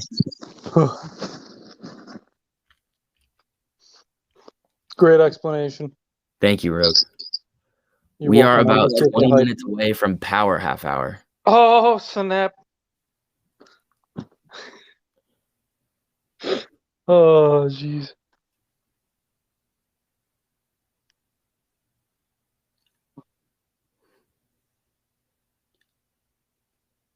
Do you have any idea why GME didn't go up one bit after joining the midcap 400, or do you think the FOMO buyers will come in tomorrow? Did you see that? Did I Earlier, see someone what? posted that GME, exactly what he just said. GME was put into the 400. What was it called? The mid cap 400? The SPY? I think. Yeah. I forgot exactly how it's called. Yes, But it was sometimes put we see into the price affected, sometimes we don't. It just depends how it. much they're buying. What do you think about the market crash coming? I mean, I've been talking about this for months. Oh, there you go. Hey, Stevie said the S&P mid 400 is on 0804. So August 4th. Yeah. Okay, August cool. 4th for Yeah, so it hasn't been GME. added yet. So maybe There we'll you see go. some more buying volume, maybe not. We'll have to wait and see what happens. Again, guys, no dates. Don't get hyped up. Every single time we've seen a date in the past, it doesn't go well for anybody. Yeah. F the dates. I had to think of it before I said the actual word. Oh. STV, you did good. Thank you. You done good. You know how much I've sworn in the past? Or how much I've like cursed or said any swear word at any point in time? A lot. Up until the point that I met you in TMI. We programmed you. Yeah. Yeah, you really did. I'm like, Yeah. all right, well, I gotta be careful. I can't destroy you guys' streams. SCV, if the new proposed filing is to address broader market, why is naked shorts clearly listed? Because it addresses covering positions.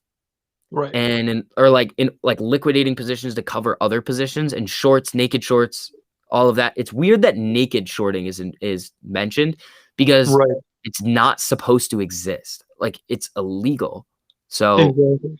why? Like, it's very weird. Let me They're see if I can pull that addressing up it, real so quick. now it's actually like they're actually addressing the issue within that. I read 803. It's like what is it? Page 4 that's on, I think. Page 5. I don't I'll remember. just command F. Let's just go with that. All right, here we go.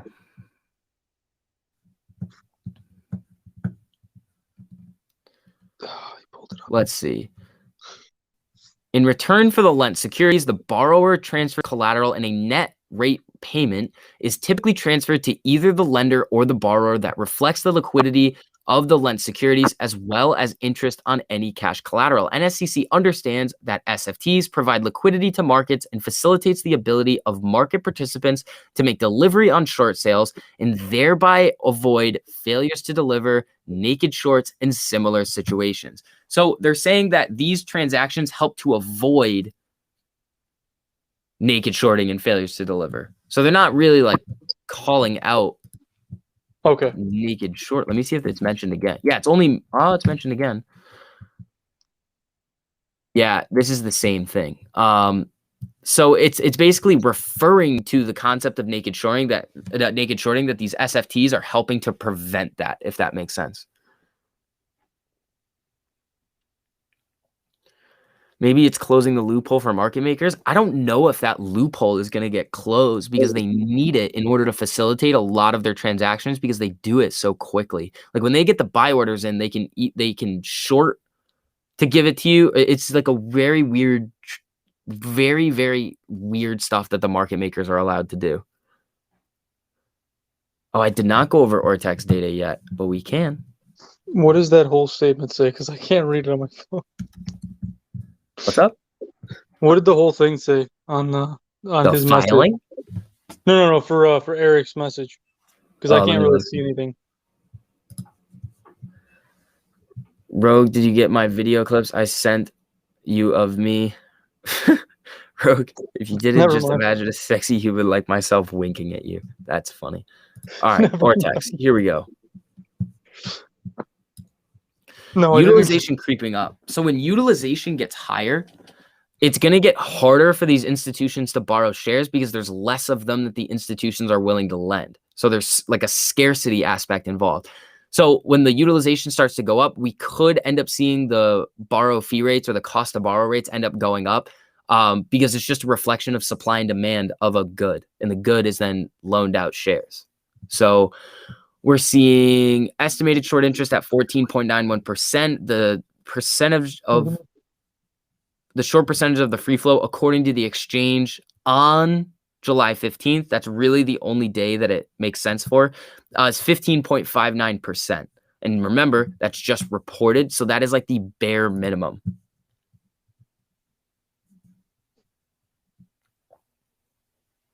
Forgot my mic was unmuted.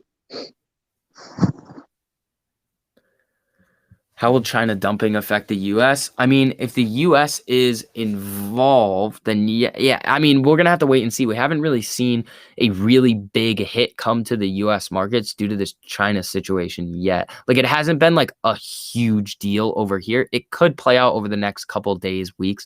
But I have to look more into it to see exactly what the problem is. I think it has to do with technology over there. Like, they're rearranging like some regulation and things are not going well for them.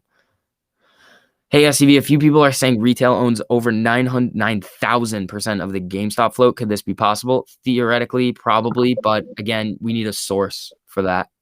It's over 9,000.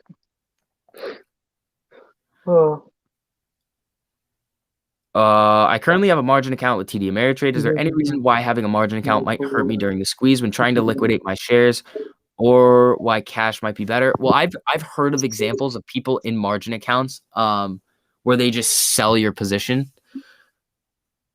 So be careful with that. I think it happened to Trey, but I'm not sure. Yeah, with Fidelity. Because we didn't know in the beginning. And they can also lend out your shares. Yeah. I'm sure you got that. Ron Allen says you should get Charlie on. Great DD, and he loves documents. Why can't hedge funds cover on dark pools? You can buy and sell on different markets. Okay, so they could cover on dark pools, but here's the thing. If they're going to try to execute all of their trades on the dark pool, then it's going to push the price up in the dark pool. And then we're going to see it. Like, we're going to see transactions taking place at higher prices, and then our markets will reflect that because the trades are going to get like reported. So, and even if they were going to try to cover on the dark pool to try to hide stuff or maybe try and delay stuff by a tiny amount of time, it's still going to eventually get reflected over. And I don't even think there's going to be enough covering in the dark pool to like cover everything there. Because remember the amount of shares that we hold, a lot.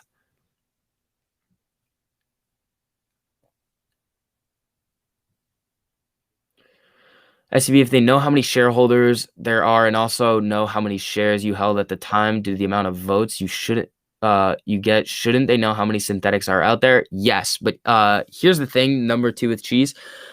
I asked a question in the beginning of the stream that was, here was like basically what the question was. If AMC came out and said, hey, here are the real number of votes that we got, and it's something wild, like 1 billion, 2 billion, 3 billion, like something way higher than what they're supposed to be. And I asked everybody what they would do with their AMC position right after we would hypothetically get that news.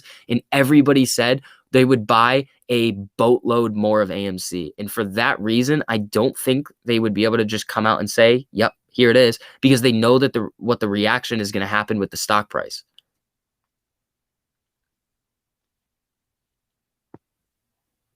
SCV, can you check your Twitter DM? Donnie had a question. Let's not make him drop another 100. Oh, of course.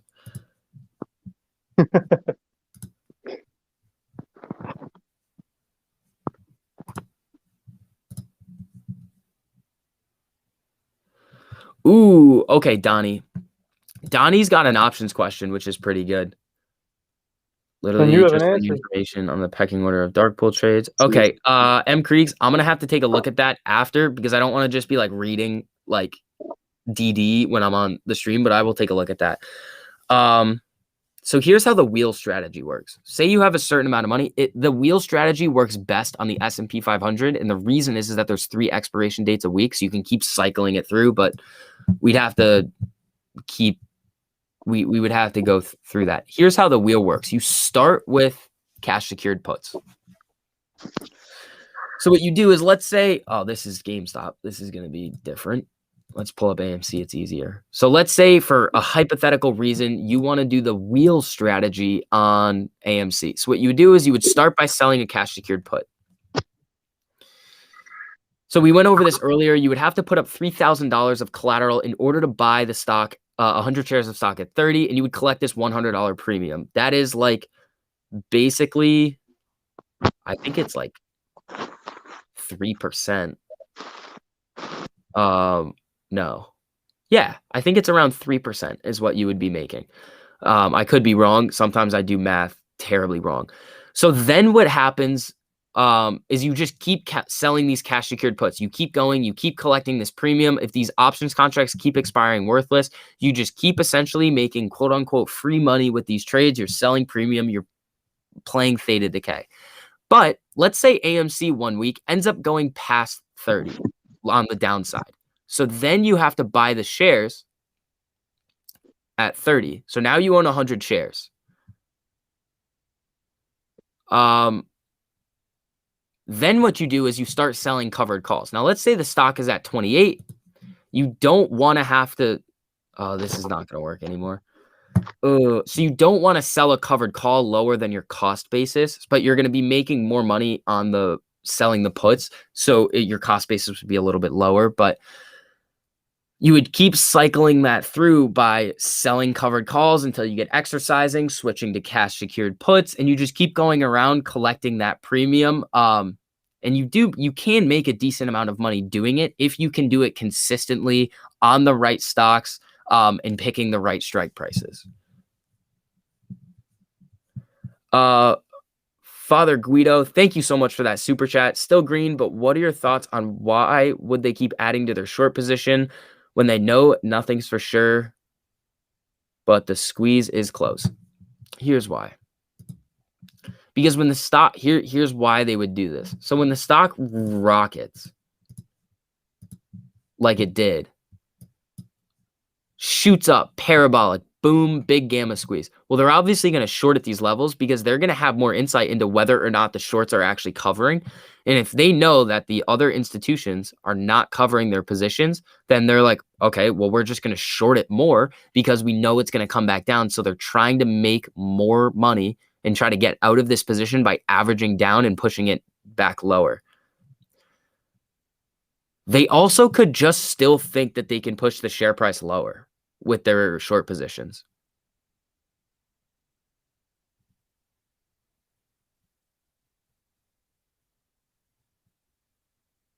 Bought my first strangle on the SPY today. Fingers crossed for tomorrow. Good luck, Paul. Yeah, this 1 year, because you can sometimes see like how much money you make on different stocks. And I thought I was doing pretty well trading the SPY, and then I looked at my like P&L on the SPY for the year, and they were just like little YOLOs every day, but it added up to a lot of money, and I was like, okay, no more playing the SPY for me.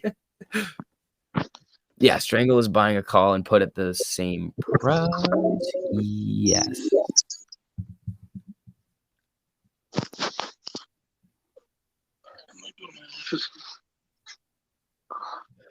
I told a gal last autumn to sell cash secured puts on Ameren for 3-month duration to capture 20% premium. I don't know if she ever bothered, but that would have printed. That's awesome. SCV, thanks, lol. I already knew how to. Just thought it was a good question for the stream to understand how to make consistent income to help buy more shares. Smooches. Donnie, great. That was a great question. We can go through more stuff like that too.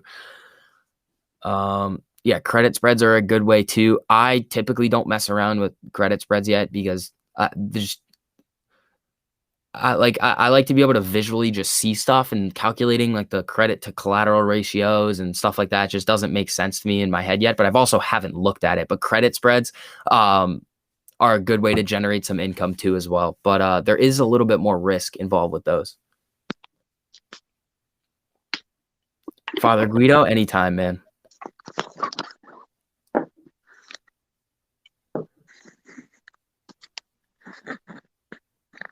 Huh. Let's see. Oh, you guys are having your own conversation in the chat now. I feel left out again. Don't feel left out, buddy. I'm still here. Pushing. How are you feeling, dude? Oh, If you were buying one call on pushing. AMC this week, what strike and what date looks good in your opinion? Any single option that I am going to buy on AMC is going to be really, really, really far out in time. And that's really all I'm going to say about me buying calls.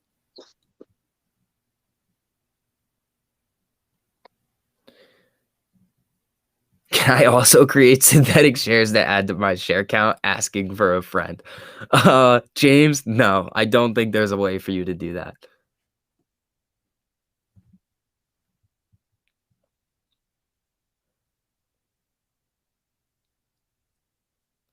I think it's going to go up and down. Larry, I agree, dude. Bro, that is like literally the best analysis I've actually ever heard. It's going to go up and down? Yeah, for real. And right. It's going to go right, not left. That's true. I think that's even better. You start, just shut up. Take my money. Can you explain the FRY 15 report? Okay, so one, I don't think that actually comes out this Friday, but it is it's like the derivative and risk exposure of all of the large institutions. So it is an important document that could come out and expose a lot of things, but I just don't know for certain that it comes out this week. When I looked, at when it gets reported, from what I saw, it was worded terribly. In the documentation, it looked like it was 50 days after a certain reporting date, and it was like one of the last days of March and one of the last days of June. So both of those dates, the 50-day report date does not match up with July 30th. So I don't know. At this point, I wouldn't be surprised if it went left. James, honestly, You know what? I'd probably be okay. Butterflies are interesting. Butterflies is essentially you saying, hey, I'm predicting the stock to be in this specific range by a certain date. I was messing around with butterflies one time where I found one on Square that was like a $600 risk, but like a $40,000 max gain on a weekly. I was like, that's ridiculous. But it involves like, I think you buy one contract at like like a lower price, then you sell two in the middle, then you buy one higher. I'm pretty sure is how you set it up.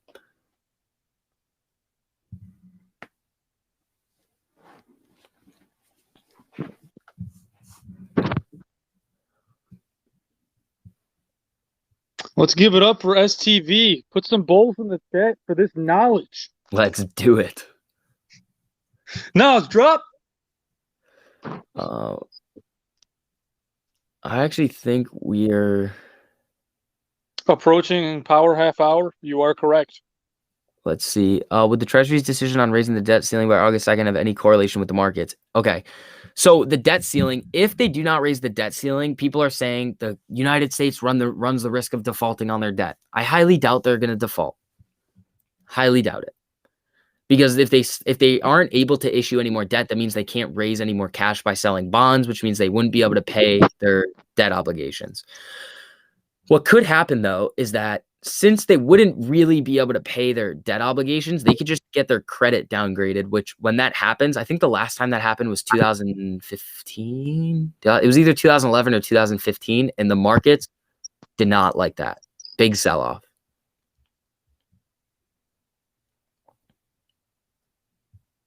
I was told stocks only go up. Is this true? I'm sorry, James. You've been misled. Yeah, it's stocks only go up. Not stocks.